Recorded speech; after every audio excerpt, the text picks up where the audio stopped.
All right, welcome to the Digital Social Hour. I'm your host, Sean Kelly. I'm here with my guest today, Tyson Durfey. Yeah. How's it going, man? Man, I'm never better. Flying to the City of Lights. This is incredible. You're from Texas. Yeah. On a ranch? Yeah. We do things big in Texas, but this is a little bit brighter here in Vegas. It is, right? Yes. A lot of cities. Yes. So in Texas, you live on a ranch, and one of the Yeah. things I liked that you told me about when we met is you make all your own food. You grow all your own food.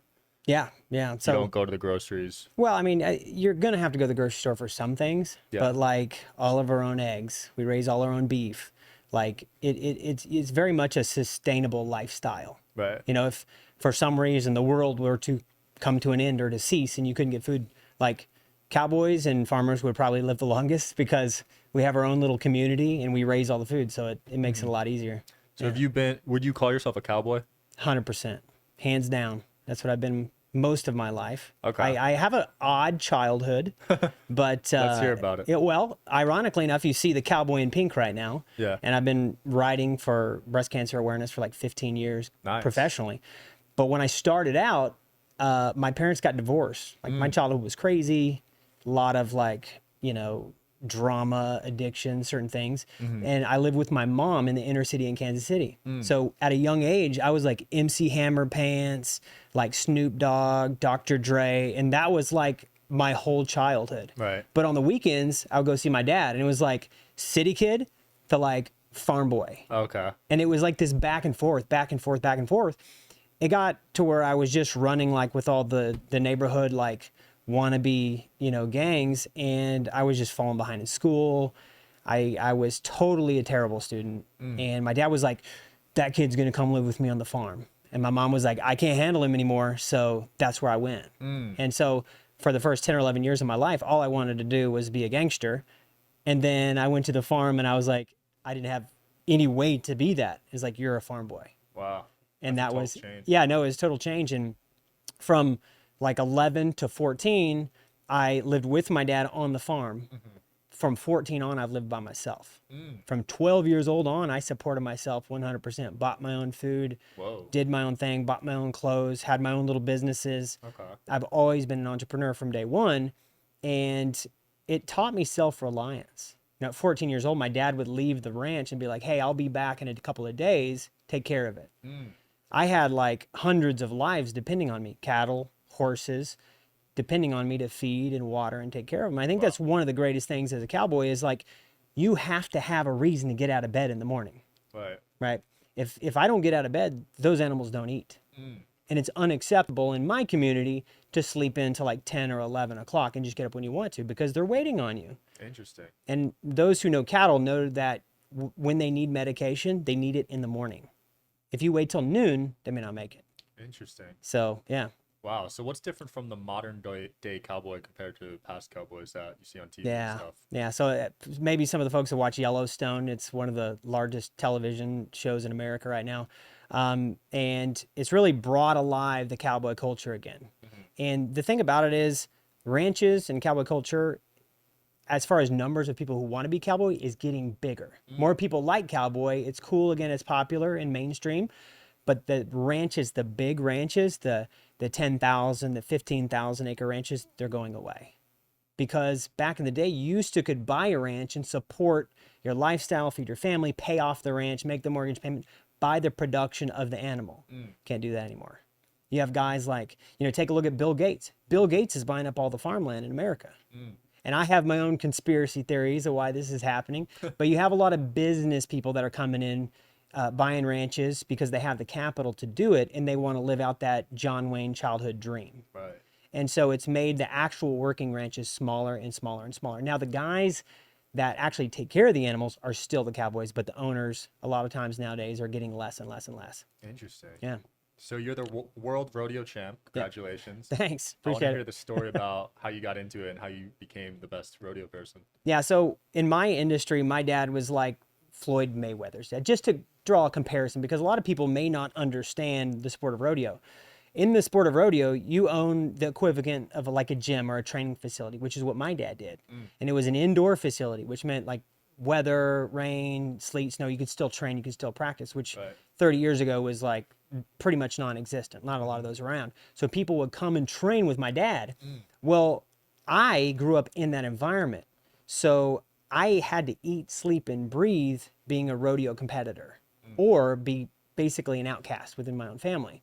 And so for me, there was no prom. There was no hanging out with buddies. There was no just like chilling. It was like from 6 a.m. to 11 o'clock at night every single day. That's what you did. Wow. And my dad one day, he come to me, he says, "Hey, Tyson, I see you working." It's like, "I know you're working on the road. You're feeding the animals. You're cleaning the stalls. You're doing all the stuff."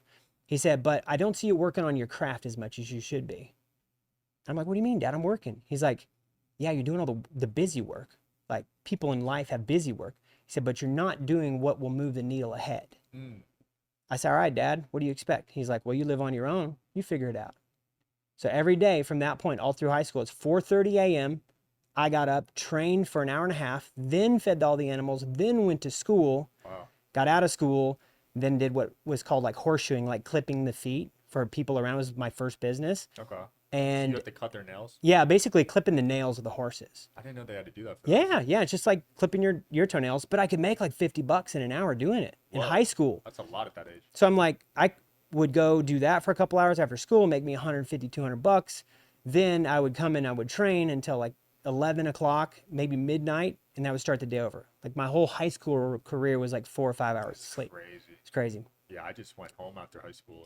I can't imagine that lifestyle at that age. Yeah. So you never had time to just be a kid? No.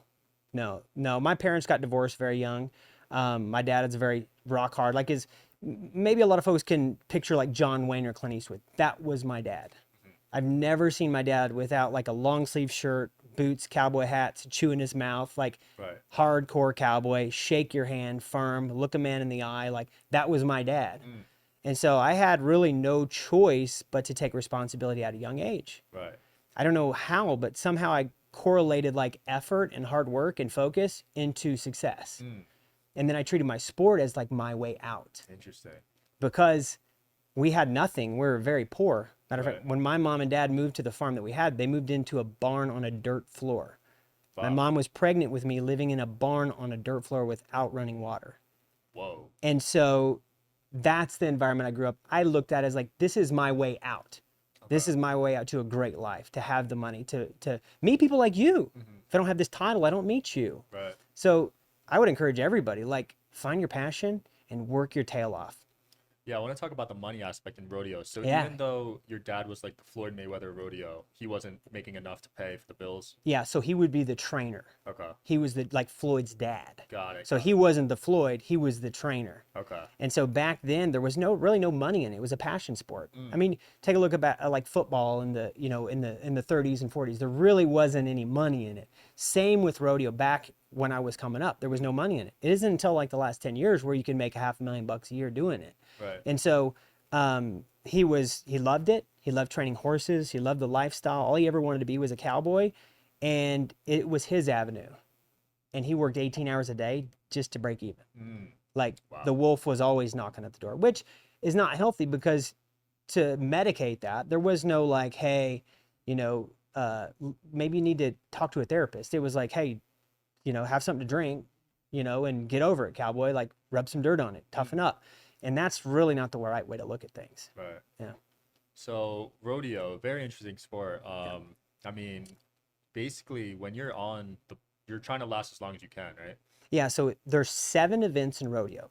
There is 3 timed events, a couple of riding events, and then there's barrel racing, which is a girls event. And so basically imagine like 7 different sports in one sport. Like let's say you go to a sporting event or track and field and you have the 400, the 100, the shot put throw, the javelin, the pole vaulting. That's what rodeo is. Right. So there's all these different events that are within the sport of rodeo, and each one has their own individual rules. That's why a lot of people, when they come to rodeo, they come to see excitement and maybe somebody get like wrecked out or hurt. Right. Because unless you know the sport, it takes a lot of time to figure out like all the nuances.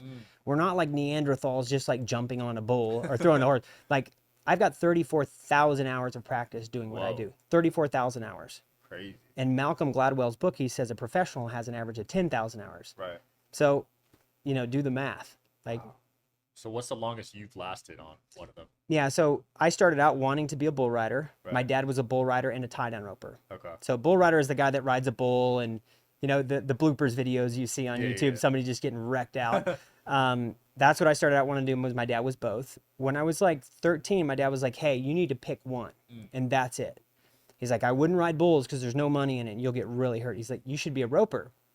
Well, I went the roping path, and it's less dangerous, but I still have, like, I've broken both my collarbones. I got all fake teeth. Wow. I've tore this knee up twice, snapped my left leg, shattered my left ankle. I got a torn Jeez. hamstring right now, and a Holy bulged disc in crap. my back. Now, I'll be 40 this year. As a bull rider, I would have been hurt 3 or 4 times as bad as I am now as a bull Wow. rider. So a tie-down roper is a guy like ropes the calf and then ties it up. It's the original ambulance for animals. So back in the day, we were in open ranges, no fences, like ranches, just free graze. There was no like ownership of property when we came. So if a calf needed an antibiotic to live, you had to rope it, tie it up, and then give it its shot. And that's where my sport came from. Got it. Yeah. Interesting. Man, those are some serious injuries. I didn't know it was like that. Yeah. What would you say were your peak years? Because NBA Yeah. players, they say age 28 to 32 is like their prime. 30, like from 30 to about like 35, 36, I was in the peak. Top 5 in the world all the time, knocking on world championships. Wow. I had an incredible horse, and our national finals is here in Vegas, the Thomas and Mack nice. Center. So I've actually competed in Las Vegas 130 times. Wow. So that's 130 days of competition. That's insane. And it's one of those things where all your money as an athlete is at the finals. So you might make 150,000 to get to the finals, but at the finals you can make 250 or 300. Plus you have an opportunity to make like all the sponsorships, Right. which is a whole nother avenue. Yeah. But So you made 250 plus the sponsorships. yeah, so like the 2016, I won the world championship. That year, I won about 250,000. At the finals alone, with what I won and my bonuses, because there's bonuses in contract. You know this from NBA. Like Right. if you win a championship, you get this extra. Yeah. Same thing in our deal. Got it. Like it was worth about 235,000 for Wow. me, and the most I've ever won in like one run is 147,000. That's insane. And so, like for me, coming from like nothing, that's like, I mean, it might as well be 10 million. yeah, right. with your lifestyle on the ranch, I mean, Yeah. what are you going to spend money on at that point? Yeah, I mean, you can always get a bigger tractor. You can always get a bigger tractor, but I'm just, if you live the simple lifestyle, it doesn't take as much. Yeah. That's insane. So how long do you plan on doing rodeo? Like, are there guys doing it in their 40s, 50s? Yeah, I mean, depending on the event. In the bull riding, you're talking mid 30s is kind of your age. I'm at the point now where I watched Michael Jordan, Magic Johnson, guys like that coming up. I'm like, hey, I don't want to be just another broke athlete. Yeah. Because you look at the stats, athletes, when they get done, they're broke. 3 years, they're broke. And so I'm like, I don't want that. It's like, we might as well just leverage my name in the game to promote products and have businesses. And so about 10 years ago, we started out building these businesses. And now when I leave the game, whenever that is, I'm slowing down because I want to be with my family more. I can choose to, I don't have to age out. It's the worst thing for an athlete to do is age out. Right. Leave when you're on a high because that's how people remember you. I love that. Yeah, because some athletes played way too long. Too long. And it ruined their legacy. 100%. I agree with that. So how do you plan on keeping your wealth now that you've made over 2 million with rodeo, right? Yeah, so I have basically and it doesn't really matter. I'm not a money guy. Like I don't, it doesn't define me. But to have people look at you as status, you have to have something or have achieved something. And so money is just a way to track what you've done and the amount of value that you provide to people. And so for me, it's like I've won a couple million with rodeo. I made way more than that in endorsements, and I made way, way, way more than that through the businesses that I've created. From this point on, I want to continue teaching like Western ethics, look a man in the eye, firm handshake, be kind and courteous, open the door for a lady, like things that, I hate to say it, mainstream society have like gone away from. Yeah. I mean, I meet some of these young guys and I actually feel sad for them because they didn't have fathers in their lives teaching them how to shake a hand or like how to look somebody in the eye. Dad was working 24/7, wasn't home. Right. Mom was trying her best. And, I think their families were right, but they just weren't taught cowboy ethics. And so like my goal now is to take the message of the cowboy to the world and then continue growing my businesses along with it. Interesting. Yeah. What do you think of the hookup and player culture that's going on around right now? I think it's disgusting. Mm. It was very much that way when I grew up. You know, my dad, I hate to say it, has been married 3 times. And I knew that if I wanted to have a lasting family, it takes work. It takes effort. It takes determination. It takes loyalty. It takes saying no to alcohol when there's maybe distractions around. Right. And I think it's disgusting. I mean, I love rap music. I grew up on Snoop Dogg. I mean, yeah. you know, like, but the messaging that puts out there is so degrading. It is. And I had to stop listening to it. I find myself listening to Lecrae now. Lecrae's a Christian rapper. Okay. This dude spits. He freaking spits. But it's not about, hey, I did this to this lady. It's about, hey, build a brother up. Right. And that's what I prefer. Now, I'm 39. I might be over the hill for some of these guys. But trust me, Instagram my wife, take a look what she's like, what my family's like, what my kids are like. And, like, understand that takes work. Yeah. You know, building that is far more valuable than who you can sleep with in Right. 10 minutes. So were you always a family man, or were you in your younger years? Totally a player. You were a player. Yeah, I'm transformed.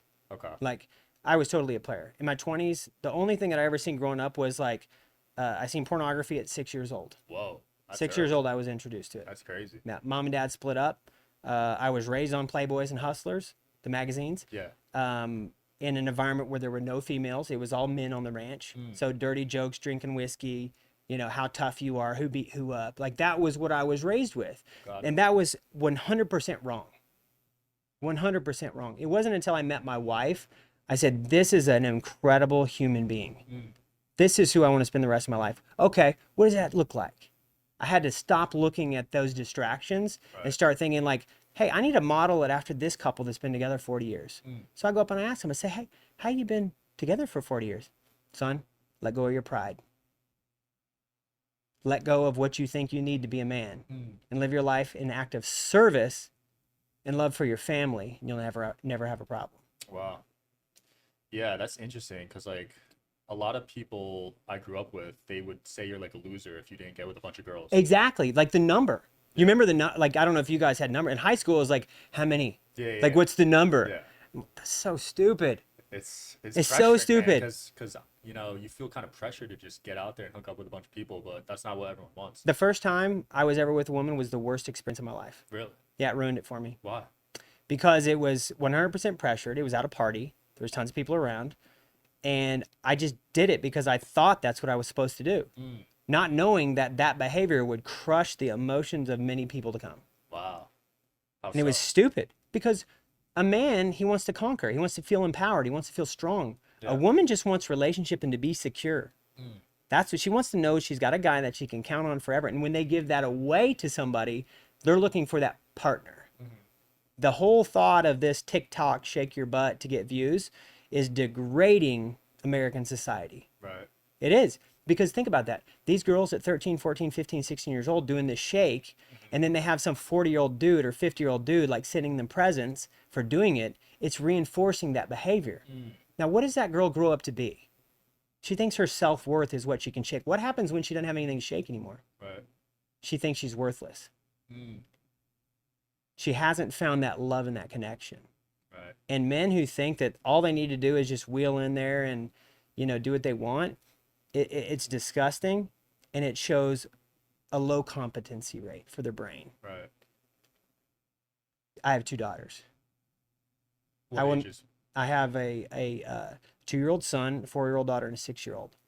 And so, because I was a player, I know what to spot. Right. Like, and I will tell you straight up, Sean, the worst decision of my life.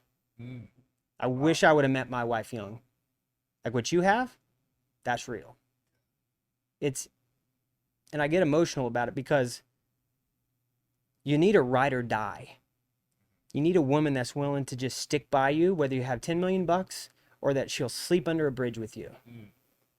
And everybody's focused on the floss, the Bentley, the stuff, and it's a complete illusion. Because the moment you don't have it, they're gone. It's no good. Yeah, I love that. Ariel's been with me from the beginning. Yeah. Since I was broke. So Yeah. I know she's a real one. I've spent some time talking to her, and I just think she's awesome. Yeah. So how are you going to handle TikTok and social media with your kids? Are you gonna allow them to have access to it, or no? I think it boils back to good parenting, right? Good foundation, good human being. Like, understand you have self-worth. It'll start with me regulating, obviously, what they're on. I want to see it. 10, 11, 12 years old. This is a great question because I hadn't really thought about it. But to be honest with you, I'm going to be involved. My kids are going to come to me when they have problems, not run away. Right. See, I was trained by fear, the iron fist. You do this, you're grounded. I'll knock the crap out of you. That teaches your children to run away from you when they have problems. I want my kids to come to me. Now, I'm strong and I'm firm, but they know that anything, they come to dad. They come to mom. Right? And if they get approached, like we already had these conversations with my 6-year-old. Hey, if anybody ever, touches in your private or anything like that, you can come tell me. Even if they say don't tell anybody, you come tell dad. You've not done anything wrong. Yeah. These are tough conversations that men don't want to have. Right? Yeah. And if you're not willing to do it for your family, man, who are you willing to do it for? Yeah. Are you planning on sending them to public school? So funny. Ariel and I had this conversation. I ask a lot of dads this question because I think about it. I don't even have kids yet. Yeah. Definitely not. Yeah. I do not believe in the public school system. I think a lot of teachers have the right outlook but are handcuffed to do things a certain way. Yeah. I think you learn by doing. I don't think you learn by just saying this is how you do it, study, memorize, all this stuff. I'm ADD and dyslexic, man. Right. By textbook terms, I'm dumb. Like, I'm not smart, but I speak 3 languages. I'm a world champion. I speak in front of 5,000 people at a time. Right. It's because I learned by doing and not saying no. A lot of people are like, I don't want to do that. It's uncomfortable. It's scary. Yeah. I don't want to put that 100,000 out there because I may not get it back. Well, the reward comes on the other side of the risk. Yeah. And so my kids, I don't want them to live a quiet life. They're meant to be champions. They're meant to be bold, and you can't learn that in the public school system. And if a person comes through the system and has that, it was in them to start with. Right. I agree, man. It's crazy because I'm part Asian, obviously, but when I went to school, I didn't get the best of grades. So I got bullied because, Asians, they take school really seriously, get A's. So I thought I was dumb, like, my whole life. And that's not right because there's knowledge in other areas, like you said. 100%. It's not just all about books. John D. Rockefeller set up the school system in America. Do you know that? I didn't know that. Yeah. He put the equivalent of what's up, like $1.3 billion to set up the school system in America. Wow. When he set it up, he said, I don't want a nation of thinkers. I want a nation of workers. The school system hasn't changed that much. Wow. Yeah, they're teaching you to get a 9-to-5, basically. Yeah, which is handcuffs. Yeah. Like invisible handcuffs. Yeah, they don't promote entrepreneurship. They make fun of it. It's ridiculous. Yeah. Did you go to college? I went for, technically, yes. I had a full ride scholarship. For rodeo? Yes, sir. Yeah, I was blessed enough to win the state championship a couple times. And so they recruited me. I did the whole thing. I did what I thought I was supposed to do. I got to college and I was like, man, I want to be the best in the world. I want to be the best in the planet. And I'm not doing that drinking beer and hanging out in like sororities and frat houses. Like, no, it's not me. So I dropped out. Wow. I was enrolled for a semester. I made it about 4 weeks and then I quit. I just quit going to class. Yeah.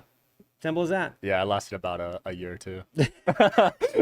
And look where you're at. Yeah. Like, college does not define you.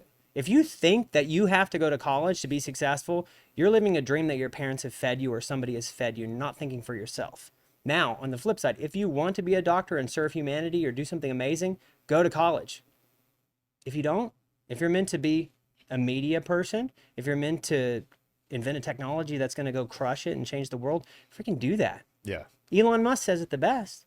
Like, I'm interested in what people can do, not what their accolades are. Yeah. He doesn't even care about college experience when he hires. I like that. I think more people should really take that into consideration. Yeah, 100%. I agree. I mean, I don't see any value other than the networking maybe. Yeah. In college. But Instagram's the best network. Yeah, you got Instagram these days, so you don't really need to pay $50K a year to network. Yeah. Can I give like a little tip to like anybody that's wanting to get in front of somebody like Sean or myself or anybody? Yeah. Like the number one thing a young person can do is provide value for the other person. Like I have people DM me left and right. Hey, can you do this for me? Can you do that for me? And like you probably get hundreds of DMs all the time. But when somebody slides into my DMs like, hey man, I took all your Instagram videos, I remixed them into this really cool reel. I just want you to have, this is the work that I could do. Yeah. And they send it to me, they do all the work, they're not waiting for direction, they just go and take the reins and do it. They make themselves so valuable to me that I can't say no to them. Absolutely.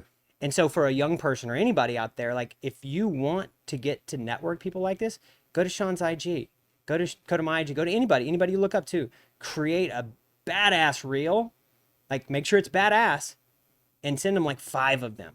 Hey, this is free. I don't want nothing for it. I just love what you're doing. And then they will feel like they have to owe you something, like they want to help you. Right. Like a young kid that's willing to crush it, you want to help, man. Yeah. I mean, don't you? Yeah. Dude, Yeah. that's some of the best advice I've heard. I mean, if someone sent me 5 sick videos, I would love that.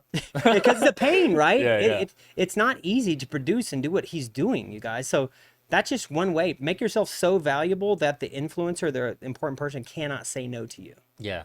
I love that. I want to touch up on brand deals because you Yeah. made over $1 million from sponsors and brand deals. Not a lot of people have done that. I haven't even done that. What are some tips you can give people for that? I just gave you one. The reels. Yeah. But that's a broader thing. Yeah. Right. So when I approached Cinch Jeans, right? So Cinch, and I'm contractually not able to say like how much I made over a period of time, but it's probably 6 figures from them, roughly. And so I approached them 5 years in a row. Hey, this is what I'm doing. Hey, this is how I can provide value for a brand. Hey, I'm the top 5 in the world. And they kept saying no to me. No. But I kept in their ear. See, we're all about instant gratification right now in today's society. Yeah. That's the wrong thing to think about. That's the exact wrong way to do it. Come with service, like on their notifications. Click on their notification and get notified every single time they post, and then be the first person to post back on every single comment, and do that for 6 months. Wow. And provide value. Send DMs to them. Say, hey, this is why I like your brand. Oh, by the way, I shot this awesome video. I just did it for you, and I tagged you. Again, you're putting so much goodwill out there. Yeah. That it's the law of reciprocity. It has to come back to you. And that's how I've gotten Toro Mowers, the largest mowing company in America, Savage Arms, Cinch, Polaris Man, you Range. got a lot. and so, like, you don't have to be a world champion. You just have to come with such a sense of service, especially if you command a few eyeballs. These companies will be compelled to do something with you. Oh yeah, no, it's pretty insane what you can you could get accomplished. I just got a free cruise. Incredible. I'm gonna hook you up with that. Yeah, out of Miami. Yeah, I'd love to. Save me $5,000. Wow. Yeah, not bad. That's right? incredible.